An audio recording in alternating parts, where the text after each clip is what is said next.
Having somebody with millions of followers who is a sitting head of state, who is using a platform in a way that could incite violence, I don't think we saw that process play out fully at Twitter, given all of the changes.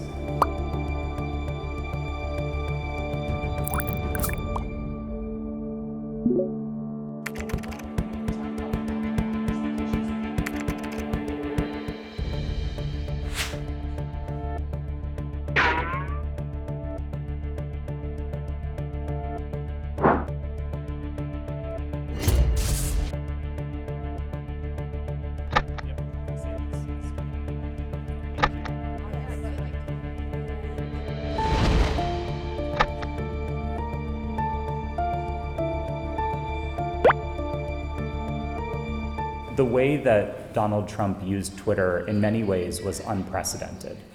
Having somebody with millions of followers who is a sitting head of state, who is using a platform in a way that could incite violence.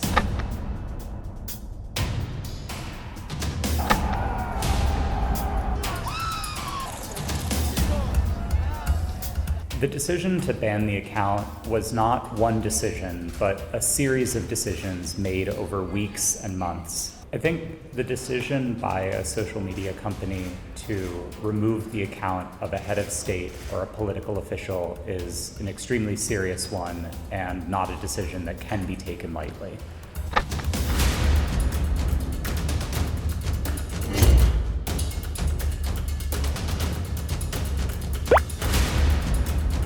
What I think is important in making those decisions is how you arrive at them. It's a rigorous process of looking at the evidence. Is there a risk of violence? Is there a possibility of harm?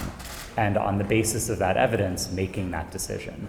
I don't think we saw that process play out fully at Twitter, given all of the changes. The need for Twitter to remain a profitable and appealing platform for lots of users would necessarily make it so that Elon Musk couldn't roll back all of its policies and all of its work on safety, including the decision to change how verification works on Twitter to make it so that anybody can get a blue check mark for $8.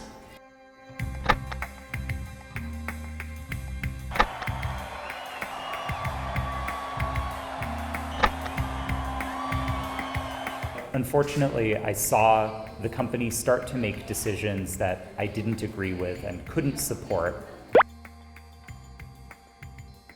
Of all of the changes that we've seen at Twitter since I left the company in November of last year, some of the most significant changes have been to how Twitter handles misinformation. Since November, Twitter entirely eliminated its central policies for addressing harmful misinformation.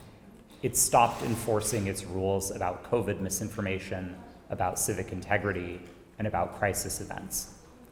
Twitter also laid off a critical team that played a part in this that was called the curation team, including the exploitation of children, the trade of illegal and regulated goods and services, and addressing terrorism and violent extremism.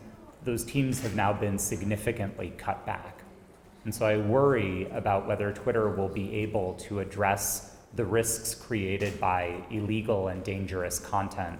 I think the use of Twitter and any social media platform for illegal activity or to cause harm is something that platforms have a responsibility to address.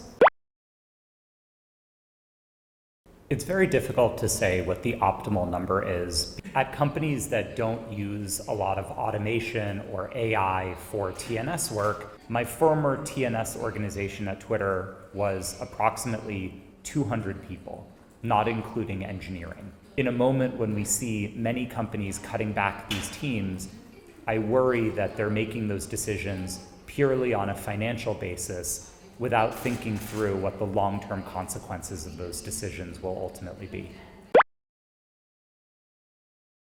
A lot of times when we talk about social media content moderation, we forget that companies do this work not just because it's the right thing to do, but because it's what their consumers demand from them.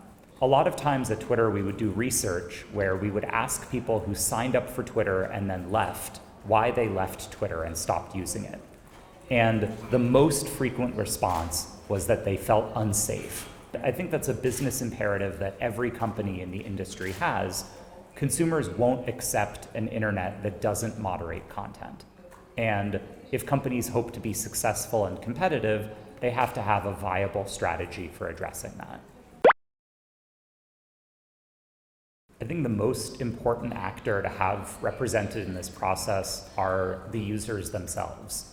I worry a little bit about having governments decide what types of speech are or are not acceptable. Government regulation that requires transparency and accountability and data sharing, in my view, helps to promote a more democratic system of governance for social media.